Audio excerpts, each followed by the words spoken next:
good morning everyone. Good morning.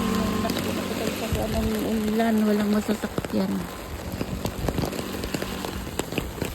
Pag ganitong ulan, alam po din guys, pag ganitong maulan dito, ang walang masasakyan, madalang lang at saka ang tagal ng bus na aming sakyan. Oh, wala pa, hindi pa dumarating. Yan ang ano dito. Ugali dito sa kampo.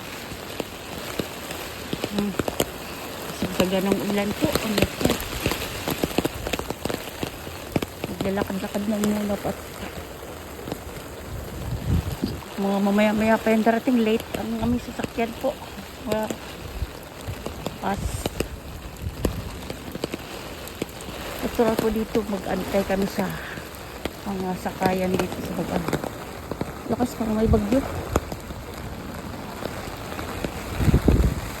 Wala pa yung bus. Ay, nandiyan na pala. Uy! Takbo! Iwan ko.